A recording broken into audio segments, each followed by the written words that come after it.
Why don't Muslim countries give citizenship? Inflation, taxes, joblessness, politics, corruption. The only way out seems to move to another country. But with growing hate crimes and racism, the USA and UK might not be the ideal locations.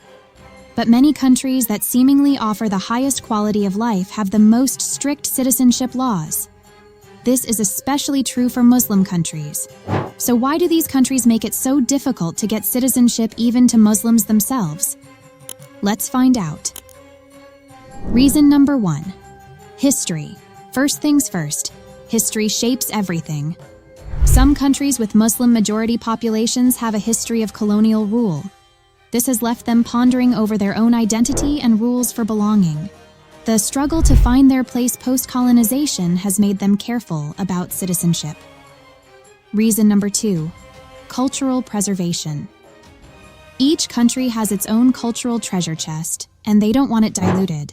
Some places have been shaped by their unique cultures for centuries, and they want to keep that vibe alive. Handing out citizenship left and right might mess with this cool cultural mojo they've got going on. Plus, you can't deny the fact that countries like the UAE have their own citizens in minority as compared to their total population. Handing out citizenships easily would mean losing their identity and culture in between. Reason number 3. Security Islamophobia has been on the rise, with very little people addressing the situation. Sadly, many Muslims all over the globe have been victims to hate crimes and attacks, blaming them for something their religion doesn't allow. But it's an undeniable fact that it makes things more difficult for Muslim-majority countries to hand out citizenships. Everybody loves security, right? These countries are no different. Plus, open borders and handing out citizenship without a second thought can sometimes lead to unwanted surprises. They're just being cautious. What's more is that most Arab countries have conflicts with neighboring countries based on geopolitics or sectarian difference. Yep, there are still people who believe in sect differences in 2023. Reason number 4. Money. Money matters, my friends. Some places don't have a bunch of resources lying around. Imagine inviting a bunch of new citizens to the party when there's barely enough cake to go around. It's like a financial juggling act. Giving out citizenship without a plan might stretch their already tight budget. Plus, many countries provide certain facilities to their residents only. Handing out citizenships means that they'll have to include all those extra people, which could be tough on their pockets.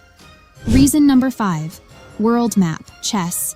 Ever played chess on a world map? Some countries are experts at it. They're in areas where things can get a bit dicey geopolitically. Being too loose with citizenship could stir up tensions with neighbors or mess with the global game plan. It's like they're wearing diplomatic sunglasses, always on the lookout for potential flare-ups. Plus, for many Muslims, countries like Saudi Arabia are sacred. If they start granting citizenships, not only is it a security risk, but most Muslims from all over the globe would want to shift over there. And here's the surprise, just because a country is Muslim doesn't mean they roll out the welcome mat for everyone. It's kind of like when cousins don't always get along. There's often tension and disagreements between some countries. For example, Algeria might not be best buddies with Egypt, and Iran and Saudi Arabia have their issues too. Despite these reasons, there are some countries that do allow citizenships, but under strict rules and laws. Which countries are we talking about? Let's find out. Qatar. If you want to become a citizen of Qatar, you'd have to be a legal resident for a whopping 25 years. And hey, if you're not a Muslim, they're basically saying thanks but no thanks. Even if your mom or dad is Qatari, you're still out of luck unless you've lived there for 25 years straight, without leaving for more than 2 months at a time. And here's the kicker. Qatar only lets around 50 foreigners become citizens each year. Even if you do make the cut, the benefits might not be the same as those who were born there, because the country offers some really great perks that might be too expensive to give to everyone. United Arab Emirates, UAE. Okay, so Dubai might be all glitz and glam, but getting UAE citizenship isn't as glamorous. To even be considered, you've got to have lived there legally for a whopping 30 years. If you're from certain Arab countries, you might have a chance after 3 to 7 years, depending on where you're from.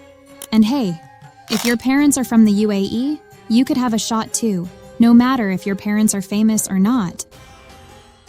Kuwait. Over in Kuwait, getting citizenship involves a bit of a challenge. You've got to stick around for at least 20 years, 15 if you're from another Arab country. But it's not just about time. You need to be Muslim, either by birth or after converting. If you've converted, you need to have been practicing your faith for about 5 years. Plus, you've got to speak Arabic really well. If you're married to a Kuwaiti, after 15 years of marriage, you could apply to become a citizen. Cyprus. Cyprus has a slightly different approach. You can buy citizenship. But hold on, it's not like a shopping spree at the mall. It's more like a mega expensive investment, around $6.2 million if you're going solo.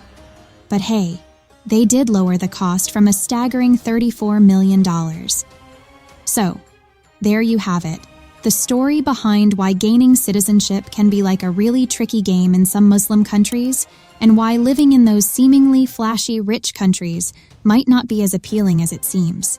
What are your thoughts on this? Share them in the comments. See you in the next video.